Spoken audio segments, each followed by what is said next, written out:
కాంగ్రెస్ ప్రభుత్వం ఏర్పడి ఏడాది గడిచింది. కానీ ఆ నియోజకవర్గంలో ఇంకా వర్గ విభేదాలు చల్లారటం లేదు. ఒకవైపు బీఆర్ఎస్ పార్టీలో గెలిచి అధికార పార్టీలో చేరిన నేత, మరోవైపు కాంగ్రెస్ నుండి పోటీ చేసి ఓడిపోయిన మరో నేత.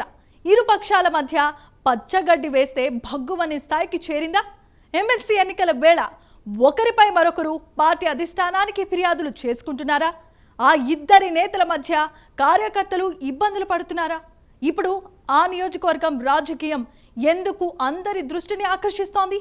ఇంతకీ అక్కడ ఏం జరుగుతోంది? What's the story?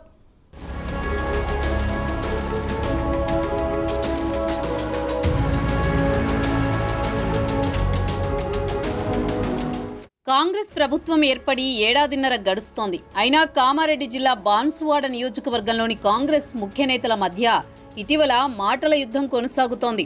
ఇరువురు నేతల మధ్య సయోధ్య కుదరలేదు. ఇద్దరూ ఒకరిపై ఒకరు బహిరంగ విమర్శలు చేసుకుంటుండడం రాజకీయంగా చర్చనీయాంశమైంది. బాన్సువాడ కాంగ్రెస్లో వర్గ విభేదాలు భగ్గుమన్నాయి. పోచారం వర్సెస్ ఏనుగు అన్నట్టుగా అక్కడి పాలిటిక్స్ నడుస్తున్నాయి. పోచారం శ్రీనివాసరెడ్డి పార్టీలో చేరినప్పటి నుంచి ఇద్దరి మధ్య అంతర్గతంగా ఉన్న విభేదాలు తాజాగా బహిరంగ విమర్శలతో నియోజకవర్గ రాజకీయాలు హీటెక్కాయి. మొన్నటి అసెంబ్లీ ఎన్నికల్లో బాన్సువాడ నుంచి కాంగ్రెస్ అభ్యర్థిగా ఎల్లారెడ్డి మాజీ ఎమ్మెల్యే ఏనుగు రవీందర్ రెడ్డి బరిలో దిగారు. పోచారం శ్రీనివాసరెడ్డి బీఆర్ఎస్ నుంచి పోటీ చేసి గెలుపొందారు.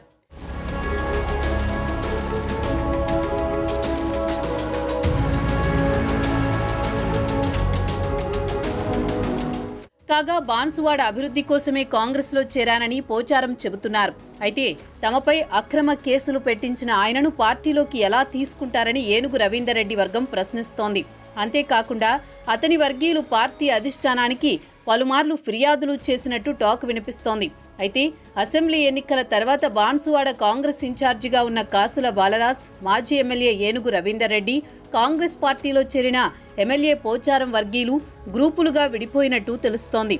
కాంగ్రెస్ ప్రభుత్వం ఏర్పడిన వెంటనే కాసుల బాలరాజ్కి కార్పొరేషన్ పదవిని కట్టబెట్టింది. ఈ క్రమంలో ఎమ్మెల్యే పోచారం ఒక మెట్టు దిగి కాసుల బాలరాజ్ను కలిశారు. దీంతో బాలరాజ్, పోచారం ఒక వర్గంగా, ఏనుగు రవీందర్ రెడ్డి మరొక వర్గంగా మారడంతో అక్కడి రాజకీయాలు ఒక్కసారిగా వేడెక్కాయి.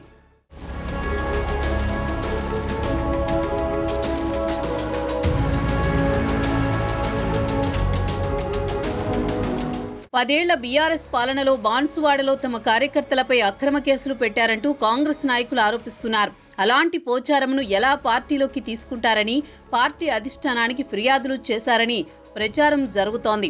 అయితే ఎల్లారెడ్డి నుండి వలస వచ్చిన మాజీ ఎమ్మెల్యే ఏనుగు రవీందర్ రెడ్డి తిరిగి వెళ్లిపోవాలని పోచారం వర్గీయులు బహిరంగంగానే చెబుతున్నట్టు తెలుస్తోంది. ఈ క్రమంలో లోకల్ నాన్ లోకల్ లొల్లి మొదలైంది. నాన్ లోకల్ అయిన ఏనుగు రవీందర్ రెడ్డి పెత్తనం బాన్సువాడలో నడవద్దని వార్నింగుల మీద వార్నింగులు ఇస్తున్నారనే ప్రచారం జరుగుతోంది. ఈ క్రమంలో ఇరుపక్షాల కార్యకర్తలు కోట్లాడుకున్నారు. చివరికి వర్ణి ఠానాకెక్కారు. ఒకరిపై ఒకరు కేసులు పెట్టుకున్నారు. ఈ నేపథ్యంలో ఏనుగు వర్గం, పోచారం వర్గం నాయకులు ప్రెస్ మీట్లు పెట్టి మరీ పార్టీ పరువును బజారుకిచ్చారని ప్రజలు అంటున్నారు. ఇదే విషయంలో పార్టీ అధిష్టానం ఇద్దరు నాయకులను పిలిచి హెచ్చరించినట్లు గుసగుసలు వినిపిస్తున్నాయి.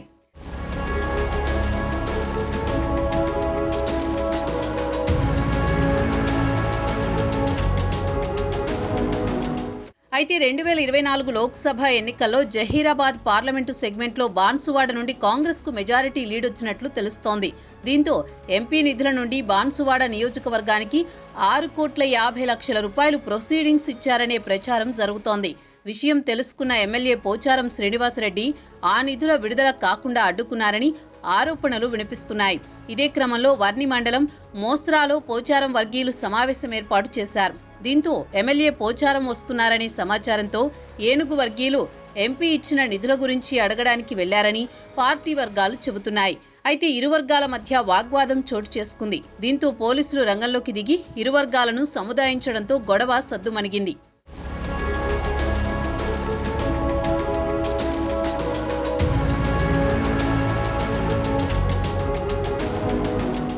ఇదిలా ఉంటే ఎమ్మెల్సీ ఎన్నికల నేపథ్యంలో అనుమతి లేకుండా సమావేశాలు ఏర్పాటు చేశారంటూ ఏనుగు రవీందర్ రెడ్డి అనుచరులు 29 మందిపై ఫిర్యాదు చేసినట్లు తెలుస్తోంది.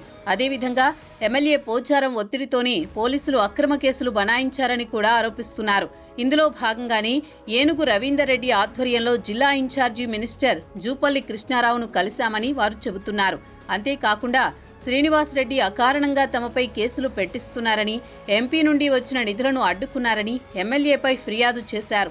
దీంతో ఈ విషయంపై CM Revanth Reddy PCC chief Mahesh Kumar దృష్టికి తీసుకువెళ్లి న్యాయం చేస్తానని మంత్రి జూపల్లి హామీ ఇచ్చారట. అయితే పార్లమెంటు ఎన్నికల సమయంలో బాన్సువాడ ఇన్ఛార్జిగా ఏనుగు రవీందర్ రెడ్డి ఉన్నారు. ఆయన నాయకత్వంలోని అధిక మెజారిటీ వచ్చిందంటున్నారు ఏనుగు వర్గీయులు. తర్వాత పార్టీలోకి వచ్చిన ఎమ్మెల్యే పోచారం ఏం చేశారని వారు నిలదీస్తున్నారు. చివరకు 6.5 కోట్ల రూపాయలు ఎమ్మెల్సీ ఎన్నికల తర్వాత అయినా విడుదల చేయాలని ఏనుగు వర్గీయులు కోరుతున్నారు.